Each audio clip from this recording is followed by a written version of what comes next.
Oi pessoal, tudo bem com vocês? Esse é mais um vídeo da série Oficina dos Sentimentos, um caminho para a espiritualidade. Estamos no segundo módulo da nossa oficina virtual dos sentimentos, o qual fala sobre o autoconhecimento, a capacidade que todo ser humano tem em se autoconhecer, com a consequente autotransformação, transformação moral ou reforma íntima, chamem como quiserem. Hoje nós vamos ver especificamente a proposta espírita do autoconhecimento. No vídeo passado, nós vimos um breve histórico a respeito desse assunto, mostrando que foi uma preocupação de todas as épocas e em todas as culturas. Nos principais livros religiosos estava explícita a ideia e a sugestão e a convocação para esse processo de autoconhecimento. Então, a fim de começarmos a visão espírita, nós vamos propor com Santo Agostinho, na questão 919, uma metodologia que é gradativa. Ela não consegue ser feita de uma hora para outra, porque o autoconhecimento ele é um processo. Ele tem, por assim dizer, fases. Ele não acontece de uma hora para outra. Não basta o pensamento positivo, não basta apenas a vontade de querer fazer o autoconhecimento. É preciso direcionarmos essa vontade e é preciso transformarmos essa vontade em algo forte o suficiente para vencermos as barreiras que nos impedem de realizarmos esse processo. Hoje, nós vamos começar a ver, numa visão espírita, o que é o autoconhecimento. Então eu selecionei, com base na questão 919, algumas questões, algumas perguntas que eu acho muito importantes para começarmos então o nosso diálogo a respeito desse processo de autoencontro. Observemos. Santo Agostinho, ele faz o seguinte questionamento no decorrer do diálogo, por assim dizer, com Allan Kardec. Pergunta primeira: o que fizemos e com qual objetivo agimos? O que fizemos e com qual objetivo agimos? Pode parecer uma pergunta elementar, infantil, mas é todo o processo de autoconhecimento em seu princípio. É o meio pelo qual nós vamos começar a nos interiorizarmos. Então, nessa fase, nós já admitimos que nós não somos perfeitos, que nós precisamos melhorar a nossa capacidade de agir, de pensar e de interagir e de falar com o nosso semelhante e consigo mesmo.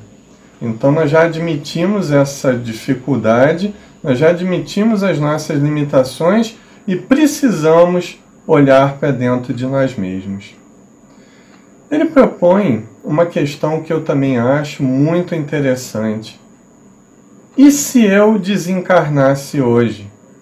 Nós espíritas sabemos que o mundo espiritual é o nosso mundo normal primitivo, é a nossa verdadeira pátria.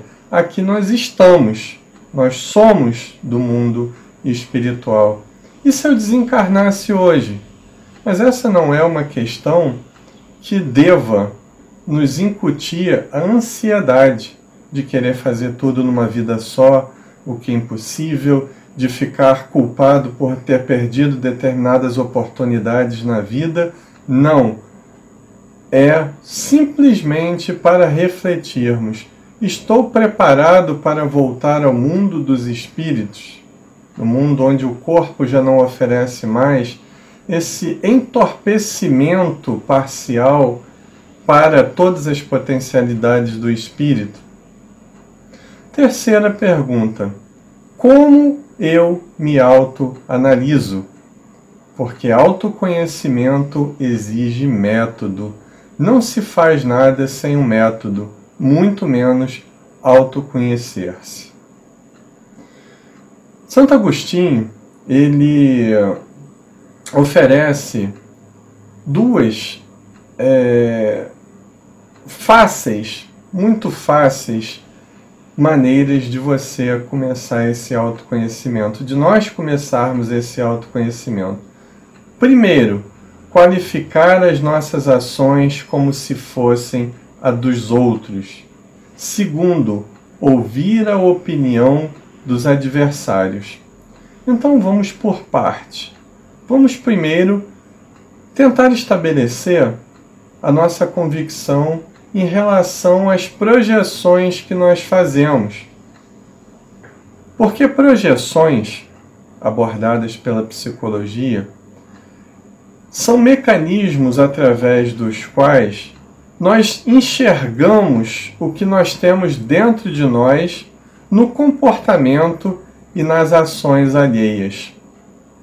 Essa é uma projeção que muito antes de Carl Jung, muito antes de Freud, o espírito Santo Agostinho, questionado por Allan Kardec, nos deu essa segurança de autodescobrimento e de autoconhecimento, essa segurança psicológica que nós precisamos usar.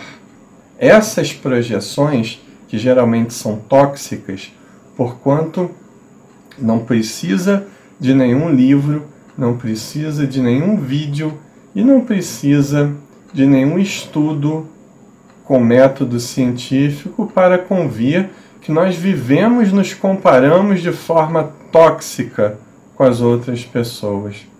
Nós vivemos observando os defeitos das outras pessoas a fim de nos exaltarmos em relação às limitações dos outros.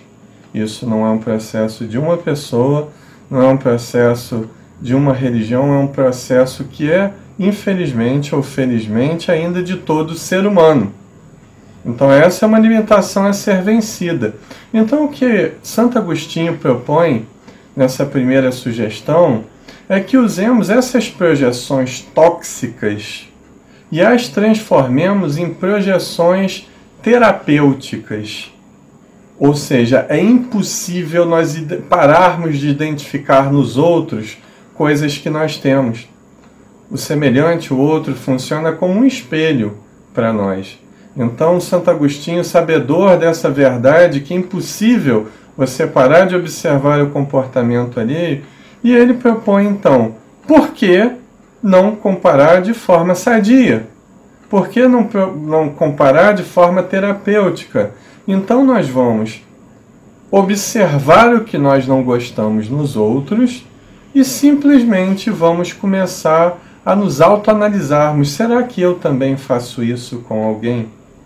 Será que eu faço isso na minha família, que são as pessoas mais chegadas, que geralmente eu tenho mais intimidade e mais facilidade, muitas vezes, para ser injusto com elas? Será que eu faço isso no meu trabalho, com os meus funcionários? Será que eu faço isso com meus patrões? Será que eu faço isso em via pública? O quanto eu tenho desrespeitado os direitos dos outros nos ambientes nos quais eu estou inserido? Essa é a primeira questão importantíssima e prática, objetiva, porque autoconhecimento, em termos de doutrina espírita, não é algo apenas teórico, é algo voltado para a prática, para a transformação, que não é imediata, mas que tem que ser gradativa. Ela é lenta, mas tem que ser continuada. E a segunda questão proposta por Santo Agostinho é a seguinte: ouvir a opinião dos adversários. Por isso que Jesus nos sugere: perdoai os vossos inimigos. Por que Jesus disse isso? Dentre outras causas, eu posso estabelecer a seguinte: é porque são os nossos inimigos que nos mostram, que não têm pudor de nos mostrar aquilo que nós precisamos mudar, aquilo que de ruim é. Então, dentro dessa autoqualificação através da projeção e também através de aprendermos a escutarmos melhor, não apenas a ouvirmos, mas escutarmos melhor o que as pessoas que não gostam de nós têm para nos dizer, é que começa todo o processo de autoconhecimento. Mas nós temos que tirar, logicamente, o despeito, a inveja, o ódio que as pessoas muitas vezes nutrem com razão ou instantaneamente ou naturalmente por nós sem nenhum motivo aparente. Há sim essa face, mas muitas coisas há dentro dessas pessoas que fazem com que elas identifiquem realmente num fenômeno de projeção o que está dentro de nós, que também porventura esteja dentro delas. Então é nesse processo de solidariedade que nós vamos estabelecer o nosso processo de autoconhecimento. Portanto, o autoconhecimento não é uma coisa, um processo que deve ser solitário. Ele é para ser feito em sociedade. O espírita não precisa se retirar da sociedade para ser uma pessoa pura, para começar o processo do seu autoconhecimento. É em sociedade, é na forja do diferente, é na forja daquelas pessoas que pensam diferente de nós, que tem algo que nós não temos para nos oferecer. Então o autoconhecimento dentro da metodologia espírita, dentro do conceito espírita, está intimamente ligado à vida em sociedade. Eu usei o método de dividir o autoconhecimento por fases nesse vídeo apenas por uma questão didática, porque essas, entre aspas, fases, elas se interpenetram o tempo inteiro e elas não têm uma delimitação como eu estou dando nesse vídeo. Portanto, eu fiz isso apenas para a gente compreender a grandiosidade desse processo de autodescobrimento, de autoanálise e de autoiluminação. Dentro dessa didática que eu apresento no vídeo, o autodescobrimento é um estágio além da autoanálise. É o estágio no qual, além de nós começarmos a nos interiorizarmos, nós já começamos a ter um contato maior com a nossa sombra, ou seja, com aquilo que realmente é a nossa realidade, não com aquilo que os outros dizem ser a realidade, ou aquilo que o nosso orgulho gera como autoilusão e pensamos que é a nossa realidade. Joana de Ângeles tem um texto muito interessante a respeito desse autodescobrimento e agora a gente vai lê-lo e vamos tecer algumas considerações em relação a ele. Enquanto não se conscientize das próprias possibilidades, o indivíduo aturde-se em conflitos de natureza destrutiva ou foge espetacularmente para estados depressivos, mergulhando em psicoses de várias ordem, que o dominam e inviabilizam a sua evolução, pelo menos momentaneamente. A experiência do autodescobrimento faculta-lhe identificar os limites e as dependências, as aspirações verdadeiras e as falsas, os embustes do ego e as imposturas da ilusão. Ou seja, a fase do autodescobrimento é a fase, como já dissemos, que nós entramos dentro da nossa verdadeira realidade. E não somente começamos a entrar em contato com ela, mas a aceitá-la. Então é a fase de autoaceitação, é a fase de auto-perdão. Autoaceitação para, num processo posterior, aprendermos a aceitar as outras pessoas como elas são, não como gostaríamos que elas fossem. O mesmo processo tem que ser feito primeiramente consigo mesmos. Auto-perdão para perdoarmos os outros, aprendermos o porquê que as outras pessoas nos feriram a partir do momento que nós também nos damos o direito de errar. Não persistirmos no erro, mas damos o direito de sermos seres humanos falhos. Então é essa fase onde começa a ser trabalhado o autoencontro. O autoencontro que vai gerar todos os elementos que eu acabei de falar. Passando por uma outra fase, e agora já é a fase, estamos numa reta ascendente e continuamos na questão da autotransformação agora. É o processo o qual eu chamo de reforma íntima. Allan Kardec, no Evangelho segundo o Espiritismo e em outras partes de sua obra, chamou de transformação moral. Aliás, é através desse processo que é reconhecido o verdadeiro espírita, segundo Allan Kardec. É aquele que tenta domar as suas más tendências e inclinações. Nós vamos ver então que a reforma íntima ou transformação moral é um processo.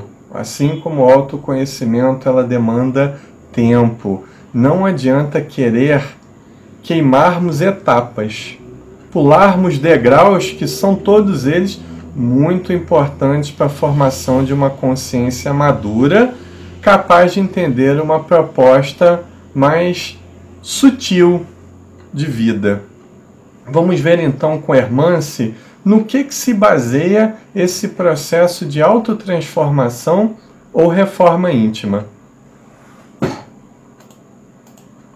A reforma íntima é um período de transição em que deixamos de ser donos daquilo que não nos convém para aprendermos a nos apropriar daquilo que sempre foi nosso, mas nunca optamos por tomar conta.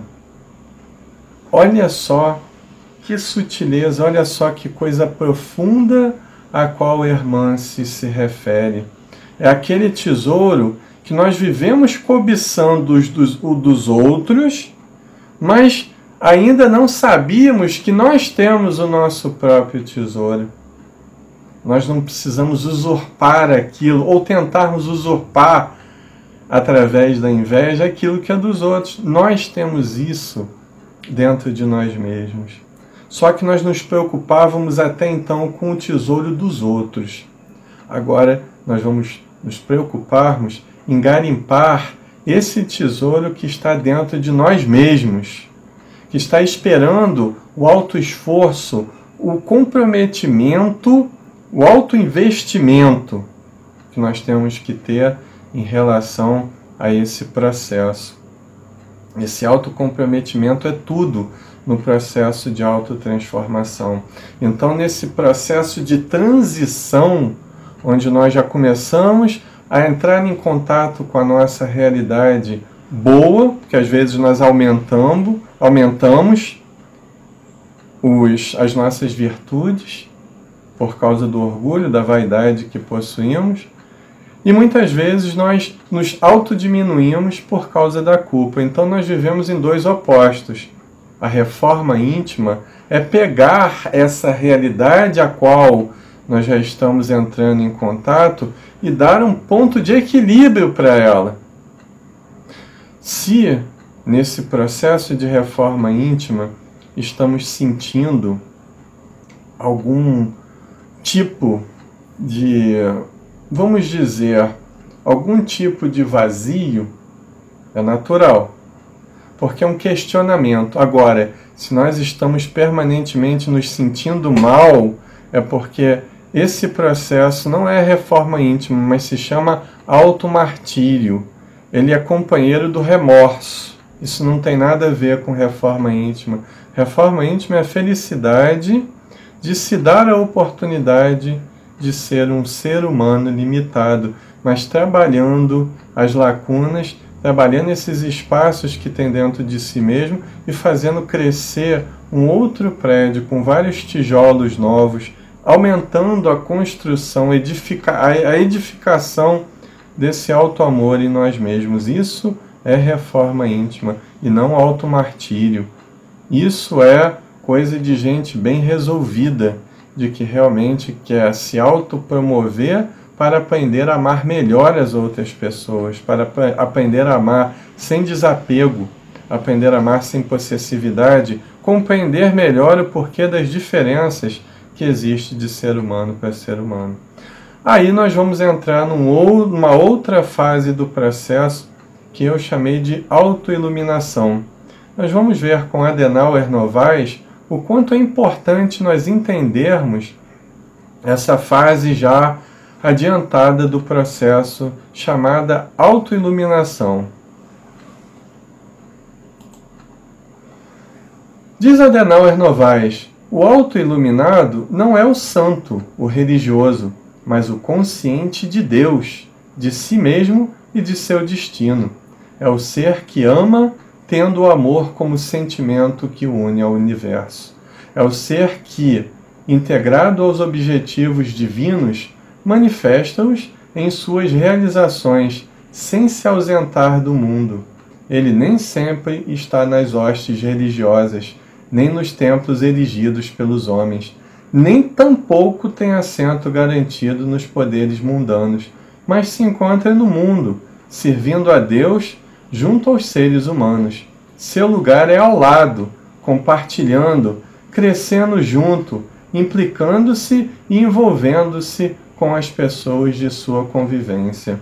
Onde existir oportunidade de colocar-se a serviço do próximo, aí ele se fará presente. Então, derrubamos vários mitos a respeito desse processo de iluminação. Primeiro mito, que é um processo apenas para espíritos superiores. Nada mais falso do que isso. Todos nós podemos já adentrarmos por esse processo de iluminação se aprendermos a represarmos a nossa vontade para canalizarmos as outras fases do processo.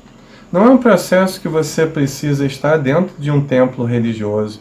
Pessoas que não creem, não têm nenhum tipo de religião, elas podem ser autoiluminadas quando já têm essa capacidade de expandir o amor de si mesmos em relação aos outros seres humanos, porque já aprenderam a expandir dentro de si mesmas o amor divino. A autoiluminação, ela é uma consequência dos outros processos. Não é um processo que é feito através de atitudes exteriores que às vezes desmentem aquilo que a gente está sentindo, pensando ou falando. O nome disso é hipocrisia, não é autoiluminação. Essa virtude não é periférica, ela é profunda, ela vai de dentro para fora do ser humano. É simplesmente a exteriorização daquilo que ele ou ela já sentem. Então esses são os processos, em suma, do autoconhecimento. No próximo vídeo, nós vamos ver então, com mais detalhes, como se dá esse processo da autotransformação ou reforma íntima, que é o motivo maior de termos começado esses vídeos a respeito da oficina dos sentimentos. Nós aprendermos a mudarmos os nossos conceitos a fim de que nós possamos mudar as nossas atitudes. Vamos ficando por aqui nessa oportunidade. Obrigado a vocês que chegaram até o final conosco, que tiveram a paciência, que tiveram o carinho de nos acompanhar até o final do nosso vídeo. E se você gostou desse vídeo, inscreva-se no nosso canal. Se você já é inscrito no nosso canal, aperte o sininho ao lado do botão de inscrição para você receber notificações a respeito de novos vídeos do nosso canal Oficina de Espiritualidade. Para vocês que ainda não me conhecem, meu nome é Marcelo Furtado e esse é o canal Oficina de Espiritualidade. Que todos tenham muitas reflexões a respeito do autoconhecimento, muita paz, saúde e realizações a todos.